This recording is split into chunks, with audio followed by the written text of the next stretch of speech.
Assalamualaikum warahmatullahi wabarakatuh. Jumpa lagi bersama saya Hadi di channel Ngulik Sejarah. Pada video kali ini saya akan kembali lagi membacakan suatu kisah misteri ini. Yang kali ini masih tetap berjudul Tumbal Nyawa Sedulur. Nah, cerita pada kali ini masih tetap ditulis oleh akun yang bernama Meme Mayang. Nantinya kalian juga bisa mengunjungi threadnya secara langsung ya teman-teman. Yuk daripada kita lama-lama, kita langsung saja menuju ke kelanjutan ceritanya.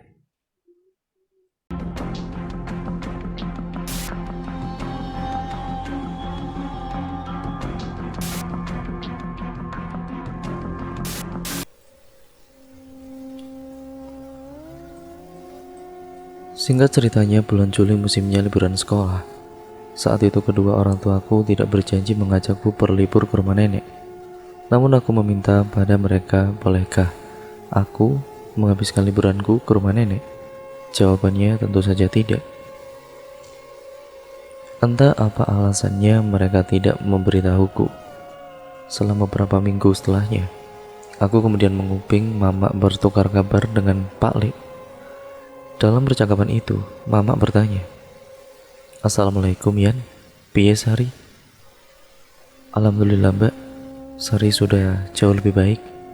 4 bulanan ini udah gak pernah bertingkah aneh-aneh lagi. Alhamdulillah." "Lah, Sari apa udah bisa kamu tinggal kerja?" "Enggak apa-apa, dia di rumah sendiri sama Mbok." "Udah Mbak, udah gak apa-apa, gak ada apa-apa juga. Mbok juga bilang gak ada apa-apa juga. Cuman ini ada berita gak enak Mbak dari beberapa tetangga." "Kabar gak enak gimana Yan?" "Itu loh Mbak, banyak kucing tetangga sama ayam tetangga itu tiba-tiba hilang. Terus ditemuinnya itu ya cuman ada jejak darahnya aja. Bahkan bekas bangkainya juga gak ada." "Loh, kenapa bisa gitu? Udah lapor Pak RT belum? Kira-kira siapa pelakunya Yan? Manusia apa binatang buas?" Pungkas mama. "Nah itu Mbak, sampai sekarang belum ketemu. Tapi gara-gara insiden beberapa bulan lalu yang Sari mulutnya belepotan darah, meskipun semua orang nggak tahu cerita kalau Sari makan gagak itu, akunya jadi mikir yang enggak Mbak. Aduh Yan, nggak mungkin lah Sari yang lakuin itu sama peliharaan tetangga. Kan kata kamu dia kan sudah meninggal. Sari nggak pernah aneh-aneh lagi kan?" "Iya sih Mbak, udah nggak pernah aneh-aneh. Udah sewajarnya kayak dulu pas Titi masih kecil. Ya makanya nggak usah dipikir aneh-aneh. Nanti takutnya ngedenger Sari malah kasihan sama dianya." "Emang kasus ini udah berapa lama?" "Udah ada ya kurang lebih 4 bulanan ini sih Mbak. Ini juga desa tiap malam ngadain ronda terus. Tapi anehnya gak pernah mergokin siapapun. Tapi besoknya ada aja peliharaan yang mati. Dan itu setiap malam Selasa sama malam Jumat doang Mbak." "Mungkin itu binatang buas kalian. Kan kamu tahu sendiri desa kita itu masih asri banget, kanan kiri yaitu hutan kecil, malah ada sungai." "Iya Mbak, bismillah aja seperti itu."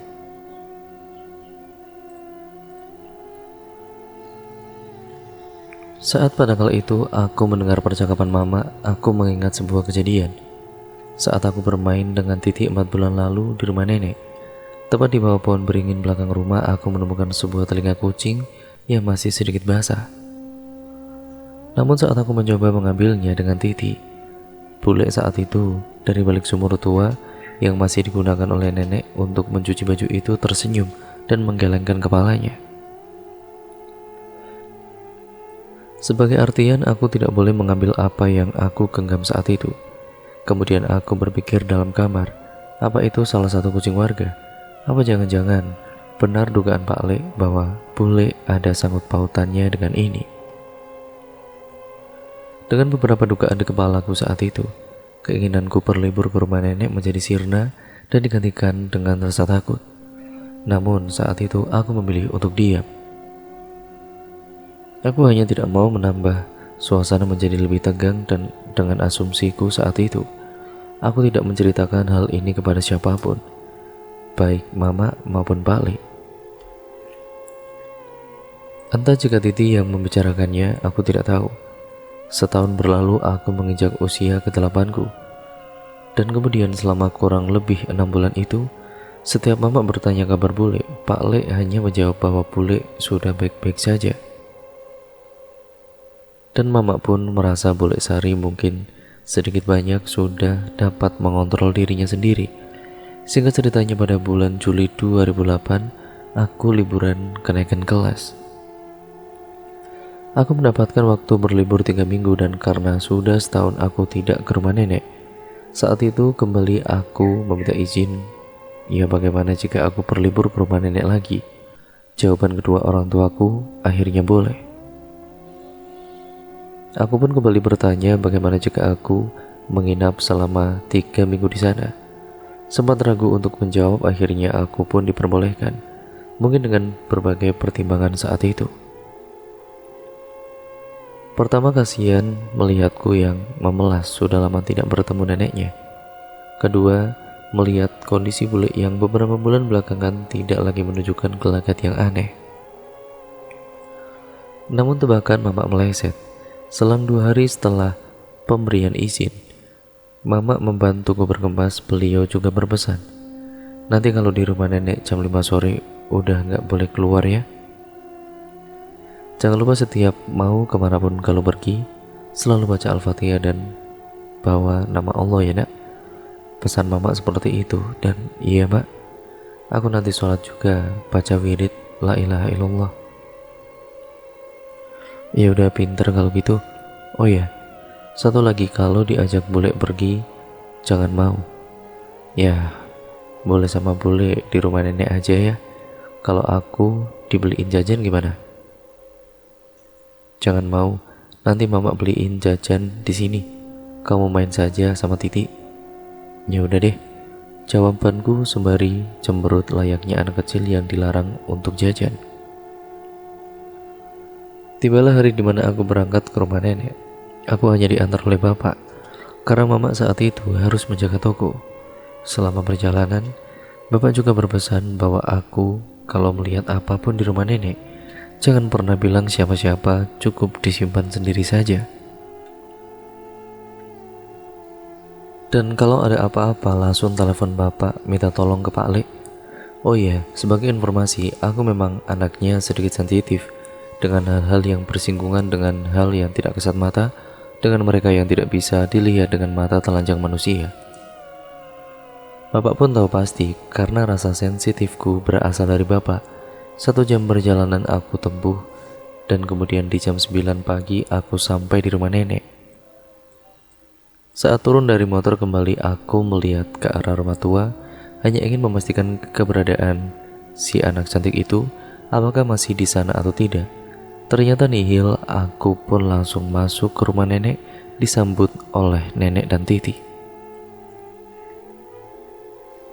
Saat itu Pak Le kemudian kerja. Benar, aku mencari-cari keberadaan bule. Setiap sudut ruangan kususuri dengan kedua mata kecilku, sampai aku tidak menemukan. Baru aku bertanya, "Mbah, bule mana?" "Itu duduk di dapur lagi masak," kata nenek. Cepat-cepat aku ke dapur untuk melihat bule, kurus kering, mata yang semakin menjorok ke dalam, rambut yang kian memutih. "Bule, kalau di sini?" Cepat-cepat aku berlari memeluk bule. "Iya dok, sama siapa?" "Sama bapak bule, tapi ini bapak udah mau pulang." "Ya sudah, ayo temuin bapak pun dulu, bule mau salaman." Ku gading tangan keriput bule menemui bapak, dan bule pun berjabat tangan dengannya. Namun wajah bapak aneh, terlihat seperti kebingungan. Begitupun bule yang terus menatap bapak dengan mata yang nanar. Tidak lama kemudian bapak berpamitan, dan saat itulah kejadian aneh dimulai. Katakanlah saat bapak pulang, aku kembali bermain dengan Titi saat sinar matahari terang. Aku masih belum merasakan gangguan apapun saat itu. Tibalah saat dimana azan asar berkumandang. Saat itu azan di desa berbeda dengan azan di kota. Azan di kota selalu mengikuti waktu sholat, tapi azan di desa khususnya untuk sholat asar mengikuti waktu kerja para petani. Biasanya di atas jam 4 sore baru azan dikumandangkan. Aku masih mengingat pesan mama dengan jelas untuk bergegas masuk apabila waktu mendekati pukul 5 sore. Aku pun mengajak Titi untuk masuk, mandi, makan, dan bermain di dalam rumah. Namun anehnya aku tidak melihat bule sama sekali. Lalu aku tanya Titi, "Ti, bule di mana?" "Biasanya sih jam segini di kamar." "Nggak tahu, aku juga nggak berani lihat." "Kok nggak berani, kenapa sih?" "Ya kenapa? Kan bule ibumu sendiri." "Pokoknya nggak berani. Ya intinya nggak berani, coba aja. Udah kamu coba lihat sendiri deh.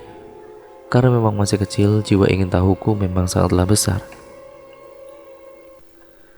Pelan-pelan kemudian ku totok pintu kamar bule, namun tidak ada sahutan. "Bule, bule di dalam. Kalau boleh masuk gak?" Hening, tidak ada jawaban. "Bule, bule gak apa-apa." Masih hening.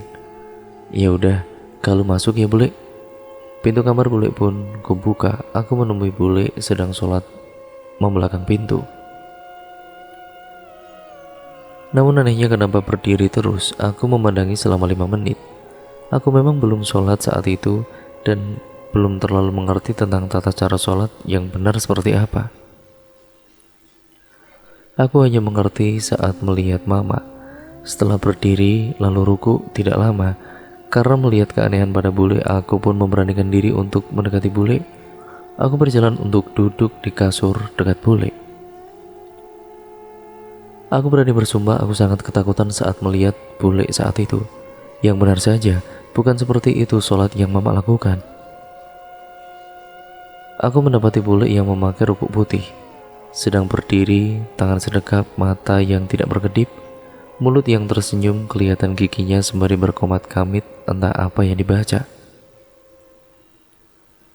Matanya bukan memandangi sajadah tapi memandangi jendela kamar yang belum tertutup, sehingga bisa melihat dengan jelas jalan sempit berukuran setengah meter sebagai pembatas antar rumah. Dan yang pasti, jalan itu tidak bisa dilalui oleh orang dengan rasa takut. Aku kemudian masih terus penasaran dengan suara serak bertanya pada bule. Bule lihat apa?" Sembari menahan tangis, namun yang aku dapatkan bukan jawaban tapi justru komat kamit bule yang tadinya tidak bersuara, kini bersuara seperti bahasa Jawa kuno. Aku tidak mengerti bahasanya karena bule mengucapkannya dengan sangat cepat. Namun aku sempat mendengar bule mengatakan, "Ceng, celeceng." Entah apa artinya itu. Seketika tubuhku gemetar dan air mata yang aku tahan akhirnya pecah karena rasa takut dan lari menghampiri nenek di dapur.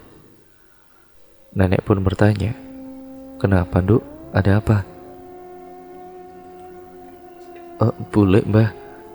Bule aneh sholatnya." Nenek hanya diam, seakan sudah terbiasa dengan hal itu. Sudah, Cuk. Bule nggak apa-apa, Nduk. Udah, kamu lanjut main saja sama Titi." Belum tangisku berhenti, kini gantian Titi yang berteriak menangis di ruang tamu. Buru-buru aku dan juga nenek menghampirinya. Aku mendapati Titi yang menangis ketakutan bersembunyi di bawah meja kursi tua milik nenek. Dan yang pasti benar dugaan kalian, aku juga mendapati bule berada di ruang keluarga. Bedanya bule berada di batas pintu depan, masih dengan memakai ruku tapi dengan tangan menuju ke atas, masih dengan mulut berkomat kamit. Entah apa maksud bule, aku kemudian bergegas menenangkan Titi dan nenek berusaha untuk mengajak bicara bule. "Sar, wis Nduk, ayo Nduk masuk Nduk." "Wis Nduk." Bukan jawaban yang nenek dapatkan, justru bule pingsan, badannya tersungkur ke depan teras. Nenek tidak kuat untuk menahannya dan kemudian meminta tolong pada Kamidi, dan pada kali itu setelah keadaan kembali tenang, Kamidi pun kemudian pulang pas di jam 6 Pak Le pulang. Pak Lek kaget mendapati bule yang terbujur lemas di kasur, lalu aku dan Titi dengan mata yang sembab. Tanpa kami menjelaskan pun sekiranya Pak Lek sudah mengerti, menyuruh kami untuk keluar dari rumah bule. Malam semakin larut. Memang anak zaman dulu jika berlibur ke rumah nenek lebih memilih untuk tidur bersama, menggelar tikar di depan televisi. Begitupun aku.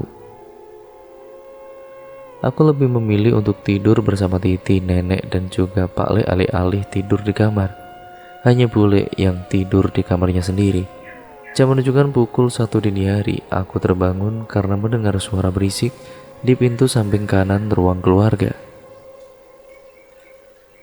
yang apabila dibuka langsung mendapati jalan kecil selebar 1,5 meter. Aku mendengar ada derap langkah, tidak hanya satu tapi lebih. Mengingat pesan Bapak, apabila mendengar atau melihat apapun, aku harus diam. Namun telingaku sangat nakal, bukannya mengabaikan justru semakin memfokuskan suara itu. Kini suaranya hilang, berganti dengan suara seseorang mengetuk pintu. Kali ini nenek juga mendengar dan terbangun. Kemudian nenek pun membuka pintu itu dan aku mengekori di belakang. Setelah dibuka, angin berhembus sangat kencang dan dingin, tidak ada orang. Nenek langsung cepat-cepat untuk menutup. Belum sempat nenek mengunci pintu, terdengar bunyi gaduh dari dalam kamar bule, dengan erangan bule yang merasa kesakitan. Buru-buru kemudian Pak Lek bangun. Betapa kagetnya kami melihat bule yang menggeliat-geliat menahan sakit. Kami pun panik sampai akhirnya Pak Lek membacakannya ayat kursi. Dalam kepercayaan Jawa, semua sebaiknya jika ada ketukan pintu di malam hari, jangan langsung dibuka atau lebih baik dibiarkan. Ya minimal lihat dulu dari jendela, benarkah itu orang atau mungkin sebangsa mereka yang hanya numpang lewat. Keesokan harinya kembali aku dapati bule seperti sedia kala, dan sepertinya sama dengan bule yang tidak ingat dengan kejadian semalam. Bule kembali melakukan aktivitasnya, aku pun kembali bermain dengan Titi. Namun saat aku melewati jalan samping kanan di mana malam hari aku mendengar derap kaki, aku mendapati seperti bunga untuk menyekar di kuburan tercecer di sana. Pikiranku saat itu, mungkin bunga itu ada sebelum aku sampai di sini, jadi aku abaikan saja. Tapi anehnya nenek terlihat ketakutan dan buru-buru membersihkan bunga-bunga itu. Aku pun ya tidak menghiraukannya dan kembali bermain. Hari kedua terasa normal, aku bermain dengan Titi sampai larut sore. Saat jam menunjukkan pukul 3 sore, aku dengan Titi bermain di samping sumur tua. Aku bermain masak-masak di sana karena di sekeliling sumur itu terdapat berbagai macam bunga warna-warni yang bisa untuk dijadikan bahan mainan. Namun mataku kembali melihat ke pohon beringin, tempat di mana aku menemukan kuping kucing itu yang masih basah dengan darah dulu. Aku lantas kembali mendapati di sela-sela ranting kekar pohon itu, aku merasa ada yang memperhatikanku bermain. Aku semakin memfokuskan pandanganku dan benar saja, aku melihat mata merah bersinar melotot ke arahku dan Titi seakan mengusirku untuk meninggalkan area itu. Dengan wajah takut, aku cepat-cepat menyuruh Titi untuk mengemas mainan dan kembali ke dalam rumah. Tanpa memberitahu dirinya apa yang aku lihat, setelah masuk ke dalam kamar, aku kemudian buru-buru untuk mandi dan juga makan. Saat itu, aku dengan Titi mandi bersama layaknya anak kecil yang selalu bercanda. Dan tidak terasa, aku bermain air sampai larut sore, di mana jam sudah menunjukkan pukul 5 sore. Kemudian aku bergegas untuk masuk ke ruang keluarga, namun betapa terkejutnya kami saat membuka pintu kamar mandi kembali mendapati bule dengan memakai ruku putih itu melototi kami. Ya kami pun berlari menghampiri nenek yang saat itu berada di ruang tamu. Kemudian aku dan Titi berebut pelukan nenek yang saat itu duduk di kursi tua menghadap ke ruang keluarga. Saat kami bertiga duduk, kami kembali dikejutkan oleh bule yang kembali dari dapur menuju ke kamarnya. Namun kali ini ia berjalan dengan loncat-loncat seperti pocong dengan tangan sedekap. Kami semakin histeris tentunya, dan saat itulah kami tidak berani untuk kemana-mana. Hanya aku duduk membeku di ruang tamu sembari menunggu Pak Lek pulang. Jam menunjukkan pukul 6 sore. Suara motor Pak Lek terdengar lega batin kami. Selanjutnya Pak Lek kembali memeriksa keadaan bule. Sama saat itu bule tertidur di kasurnya. Diajak bicara Pak Lek pun normal, sama seperti bule yang ku kenal. Malam itu kami tidur tanpa gangguan sampai tidak terasa esok pagi telah tiba.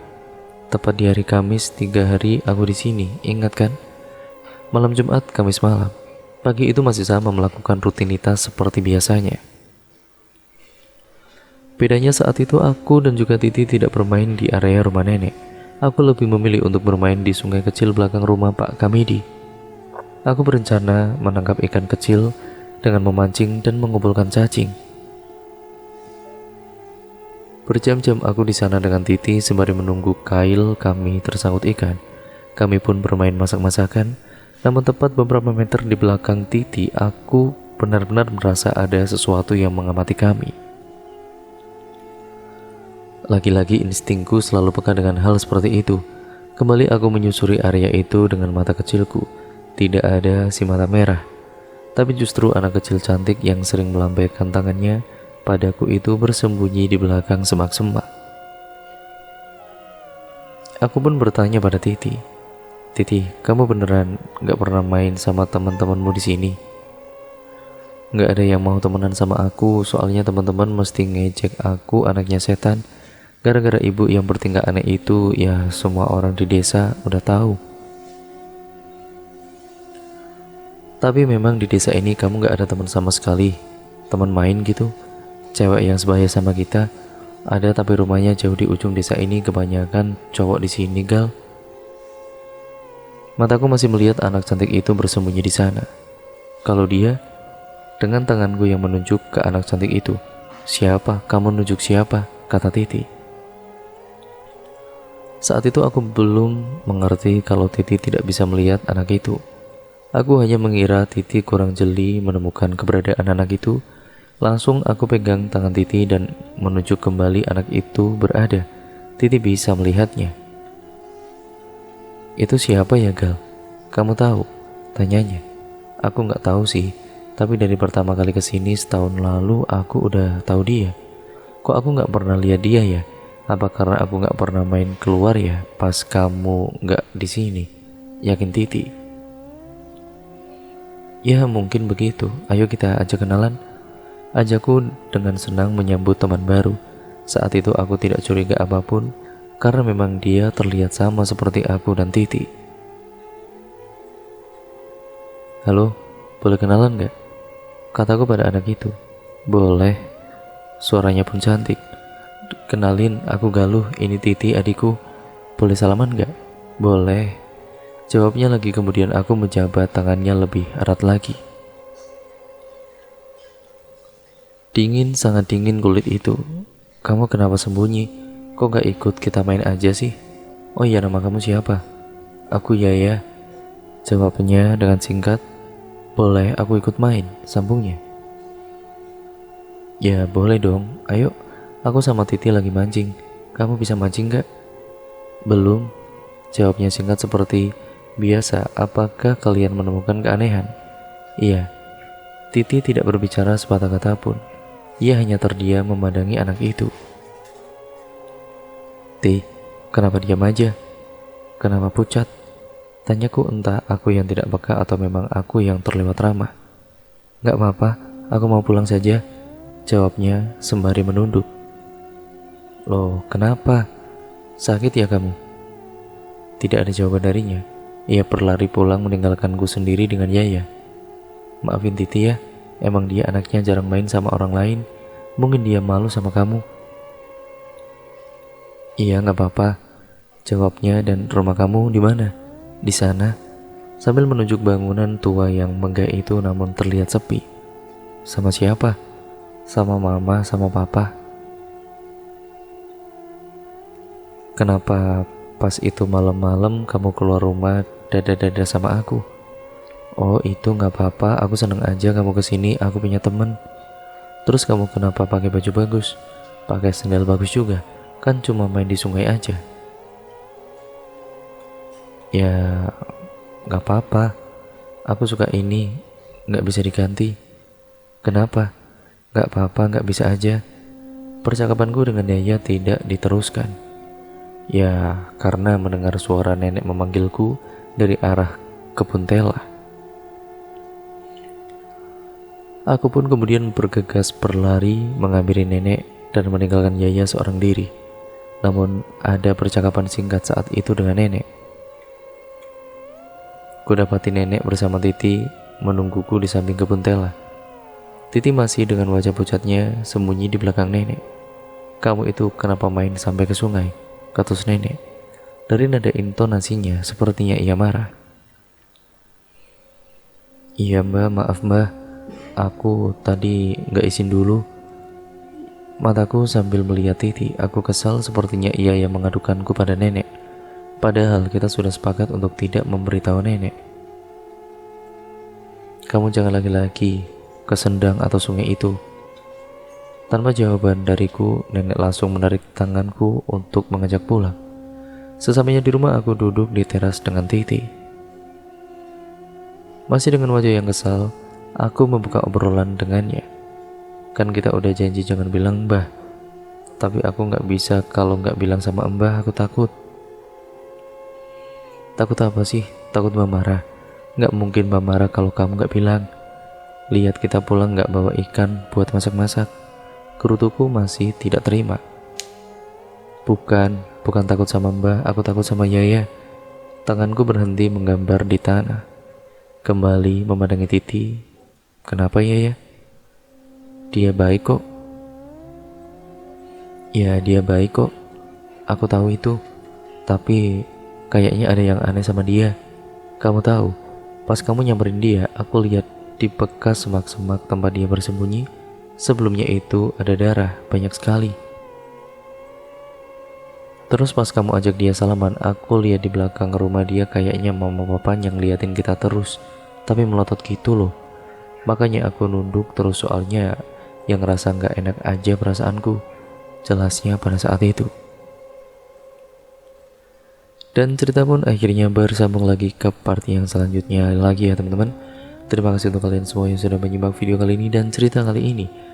Ceritanya akan saya lanjutkan ke part yang selanjutnya, jadi kalian terus nantikan kelanjutan ceritanya hanya di channel ini. Sekian dan terima kasih ya teman-teman. Jangan lupa like, comment, dan share serta subscribe channel ini. Wassalamualaikum warahmatullahi wabarakatuh.